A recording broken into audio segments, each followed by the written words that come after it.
जय Jagannath. Hello friends, welcome to my channel. आज ये वीडियो रे आमे +3 सेकेंड सेमिस्टर जोटा हिस्ट्री मेजर 4 रोची बा कोर पेपर 4 आपण कहि परिबे। कोर पेपर 4 रो आमे यूनिट 2 रो लॉन्ग क्वेश्चन डिस्कशन करबा। तो पूर्व वीडियो रे आमे सामंतवादी विषय रे पढिथिले। आज ये वीडियो रे सामंतवादी पतन जो हेतिला तार कारण कोन आमे पढिबा। तो सबु जेकोन जिंस भी अभ्युदय होउची तार पतन अछि, सेमिति सामंतवाद अभ्युदय होइतिला तार मध्ये पतन घटितिला। एटा सिलेक्शन क्वेश्चन रहउची सामंतवादी पतनर कारण गुड़िक कौन। तो आम ये वीडियो पढ़ा ताको सब नोट करनियंतु। आ जो मानक पीडीएफ दरकार पीडीएफ पाई टेलीग्राम रे जॉइन होंतु, पीडीएफ पाई टेलीग्राम रे जॉइन हो जातु। तो चलतु आ डेरी करबानी वीडियो आरंभ करबा। ये देखा सामंतवाद संकट कारण वर्णना कर। मध्ययुग यूरोप रे सामंतवाद एक गुरुत्वपूर्ण अर्थ सामाजिक और राजनैतिक व्यवस्था रूपे प्राय 500 वर्ष धरी तिष्ठि रही। सामंतवाद ताने केते वर्ष धरिकी तिष्ठि रही, केते वर्ष ना 500 वर्ष।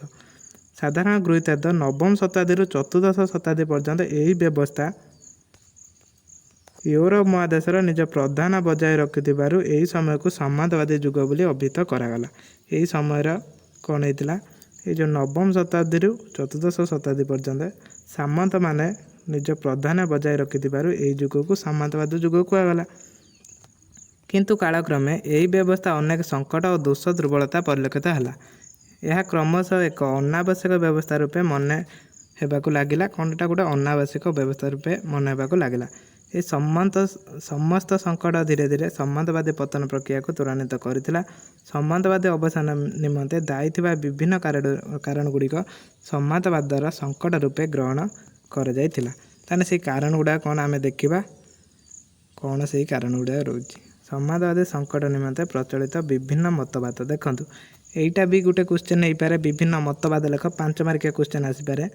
ये मतवाद आपण मैंने यहाँ लिखि नेबे है। तापर आमे देखिबा एठी कारण कौन पतनर। प्रथम कारण है जनसंख्या अभिवृद्धि। पूर्व अध्याय मानकर उल्लेख करा जायछि जे साधारण गृहीत दशम शताब्दी त्रयोदश शताब्दी मध्य समग्र यूरोप महादेशर जनसंख्या रे विस्फोरक अभिवृद्धि घटितिला। ताने यही समय कौन होता ना जनसंख्या अभिवृद्धि घटिला, किंतु जनसंख्यार अभिवृद्धि सह कृषि उत्पादन क्षेत्र में आवश्यक अभिवृद्धि घटी नाथिला। कौन है ना कृषि उत्पादन जी आवश्यक थिला सेटा किंतु वृद्धि हेलानी। नुआ करी आबाद करा जायथिबा व्यवहृत गोचर अनाबादी जंगल जमी गुड़िक अपेक्षाकृत भाव में अनुर्वर और कृषि कार्य निमंते अनुपयोगी थिला। से जो जमी गुड़िक अनाबादी थिला, जंगल थिला, सेगुड़ा उर्वर थिला माने अनुर्वर थिला। गोचर भूमिर संकोचन फल पशु संपद अभिवृद्धि निमंते संकट उपजिला। कृत्रिम सार उद्भिद हुई नथिबारु कृषि क्षेत्र उत्पादिक शक्ति वृद्धि निमंते केवल पशुमल बा गोचर खत रूपे व्यवहार कर कृत्रिम सारटा उद्भावित हो नाला। से कौन होता ना केवल खत व्यवहार कर रूपे पशु संपद संख्या ह्रास कृषि उत्पादन को प्रभावित कला। से समय कौन है पशु संख्या भी ह्रास है। पशु संख्या जो ह्रास है से खतर भी अभाव पड़ा, फल कृषिटा कौन कमीगला। या छड़ा जनसंख्या उल्लेखनीय अभिवृद्धि घटू श्रमजीवी मूल्य मजदूर मान संख्या वृद्धि पाइला। श्रमजीवी जो मूल्य थे संख्याटा कौन कला वृद्धि पाइला। उत्पादन क्षेत्र में श्रमबल अभाव न रही समांत जमीदार श्रम शक्ति विकल्प रूपे आधुनिक यांत्रिक और वैषयिक ज्ञान विकास निमंते आग्रह प्रकाश कले ना।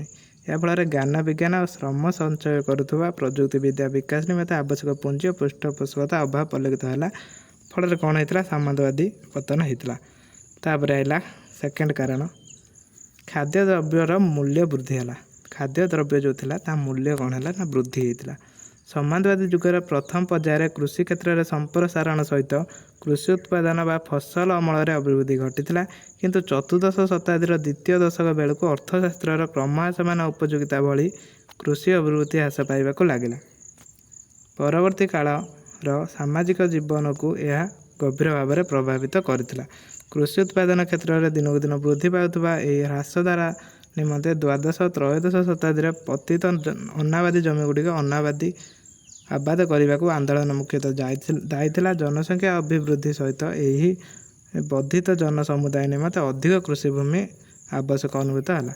ये समय कौन है कृषि भूमि अधिक आवश्यक है। जो कृषि भूमि अधिक आवश्यक है, भूमि नाला से कौन है କୃଷି ଉତ୍ପାଦନ ବି କମ୍ ହେଇଥିଲା, ସେତେବେଳେ ଦରଦାମ ବଢ଼ିଥିଲା। ଏକୁ ସବୁ ନୋଟ୍ କରିକି ପଢ଼ି ନେବେ। ତାପରେ ଆମେ ପଢ଼ିବା ଆଉ ଗୋଟେ କାରଣ, ଦୈବିକ ଦୁର୍ବିପାକ। 3 ନମ୍ବର କାରଣ ରହୁଛି ଦୈବିକ ଦୁର୍ବିପାକ। ତାହେଲେ ଦେଖିବା, ଖାଦ୍ୟଶସ୍ୟ ଅଭାବ ଓ ମୂଲ୍ୟବୃଦ୍ଧି ସାଙ୍ଗକୁ ପ୍ରାକୃତିକ ବିପର୍ଯ୍ୟୟ ଓ ଦୁର୍ବିପାକ ୟୁରୋପ ଜନଜୀବନକୁ ତଳିତଳାନ୍ତ କରିଦେଲା। ଚତୁର୍ଦ୍ଦଶ ଶତାବ୍ଦୀର ୟୁରୋପ ଜଳବାୟୁ ଆର୍ଦ୍ର ଓ ଶୀତଳର ହେବାକୁ ଲାଗିଲା। ବର୍ଷ ସାରା ତାପମାତ୍ରା ହାରାହାରି 1 ଡିଗ୍ରୀ ସେଣ୍ଟିଗ୍ରେଡ୍ ତଳକୁ ଖସି ରହିଲା। ଫସଲ ଉତ୍ପାଦନ ସମୟରେ ଏହି ତାପମାତ୍ରା ହ୍ରାସ କୃଷି କ୍ଷେତ୍ରକୁ କ୍ଷତିଗ୍ରସ୍ତ କରିଥିଲା। ଇଂଲଣ୍ଡ ବିଭିନ୍ନ ଅଞ୍ଚଳରେ ଥିବା ଦ୍ରାକ୍ଷାଂଶ କୁଞ୍ଜ ନଷ୍ଟ ହୋଇ ଅଙ୍ଗୁର ଉତ୍ପାଦନ ହ୍ରାସ ହେଲା। ଏଇଭଳିଆ କ'ଣ ହେଇଥିଲା, ତାଙ୍କର ଯେଉଁ କୃଷି ଉତ୍ପାଦନ ଥିଲା ହ୍ରାସ ହେଲା, କାହିଁକିନା ଜଳବାୟୁର ପରିବର୍ତ୍ତନ ହୋଇଥିଲା। ଏଟା ଗୋଟେ କାରଣ ହେଲା। 4 ନମ୍ବର, ନଗର ଅର୍ଥନୀତିର ଅବକ୍ଷୟ ହୋଇଥିଲା। ଦେଖନ୍ତୁ, ପ୍ରାକୃତିକ ବିପର୍ଯ୍ୟୟ ଓ ଦୁର୍ଭିକ୍ଷ ଦ୍ୱାରା କୃଷି ଅର୍ଥନୀତି ଭୁଷୁଡ଼ି ପଡ଼ିଥିଲା। କେବଳ ନଗର ଅର୍ଥନୀତି ମଧ୍ୟରେ ବିଭିନ୍ନ ସମସ୍ୟା ସମ୍ମୁଖୀନ ହୋଇଥିଲା। ସାଧାରଣ ଗୃହୀତାର୍ଥ, ଯେଉଁଟା ଚତୁର୍ଦ୍ଦଶ ଶତାବ୍ଦୀ ଆରମ୍ଭରୁ ମୁଦ୍ରା ଅଭାବ ଜନିତ ସମସ୍ୟା ବାଣିଜ୍ୟ ବ୍ୟବସାୟ, ବ୍ୟାଙ୍କିଂ ଓ ଅର୍ଥ ଲଗାଣ କରିବାରୁ ପ୍ରଭାବିତ ହୋଇଥିଲା। ବନ୍ୟା, ବାତ୍ୟା ତଥା ଆର୍ଦ୍ର ଜଳବାୟୁ ହେତୁ ଭୂତଳ ଜଳସ୍ତର ବୃଦ୍ଧି ପାଇବାରେ ରୂପା ଖଣିଗୁଡ଼ିକ ଉତ୍ତୋଳନ କାର୍ଯ୍ୟ ବାଧାପ୍ରାପ୍ତ ହେଲା। ଏହିସବୁ ଯେଉଁ କାରଣ ଥିଲା, ତାର ଅର୍ଥନୀତି ଅବକ୍ଷୟ ହୋଇଥିଲା। ଏକୁ ନୋଟ୍ କରିକି ପଢ଼ିବେ। ତାପରେ କୃଷ୍ଣ ମୃତ୍ୟୁର ଅଭିସାର। ଏଟା ଗୋଟେ କ'ଣ, କୃଷ୍ଣ ମୃତ୍ୟୁର ଅଭିସାର ସେଇ ଟାଇମ୍ରେ କ'ଣ ହେଇଥିଲା ନା ବ୍ୟାପିଥିଲା। କେବେ? 1348ରେ ମାଡ଼ି ଆସିଥିଲା। ଏସିଆ ମହାଦେଶର କୃଷ୍ଣ ସାଗର ଅଞ୍ଚଳରୁ ଏହି ଭୟାବହ ସଂକ୍ରାମକ ରୋଗ ଭୂତାଣୁ ଏକ ଷଡ଼ଯନ୍ତ୍ର ଭଳି ୟୁରୋପକୁ ମାଡ଼ି ଆସିଲା। ଏଇ ଯେଉଁ ଷଡ଼ଯନ୍ତ୍ର ଭଳିଆ କ'ଣ ହେଇଥିଲା ନା କୃଷ୍ଣ ମୃତ୍ୟୁର ଅଭିସାର ଏଇଟା ମାଡ଼ି ଆସିଥିଲା। ଇଏ ବି ଗୋଟେ କାରଣ ହେଇଥିଲା। ଏଟା ଗୋଟେ ରୋଗ ଥିଲା। ଏହି ମହାମାରୀ ଫଳରେ ୟୁରୋପ ଜନସଂଖ୍ୟା ପ୍ରାୟ 1/4 ଜନସାଧାରଣ ଆକଳ ମୃତ୍ୟୁବରଣ କରିଥିଲେ। ପୂର୍ବରୁ ଦୁର୍ଭିକ୍ଷ, ଅନାହାର, ଦୁର୍ବିପାକ ଜନିତ ମୃତ୍ୟୁହାର ସଂଖ୍ୟା ସହିତ ମିଶି କୃଷ୍ଣସାର ୟୁରୋପର ପ୍ରାୟ 2/3 ଜନକ୍ଷୟ ହେଲା। ଏହିସବୁ କାରଣ ଥିଲା ସାମନ୍ତବାଦ ପତନର। ତ ପୂର୍ବ ଭିଡ଼ିଓ ଯେଉଁମାନେ ଦେଖିବାକୁ ଚାହୁଁଛନ୍ତି ସେମାନେ ଏହି ଚ୍ୟାନେଲକୁ ସବସ୍କ୍ରାଇବ୍ କରିଦିଅନ୍ତୁ।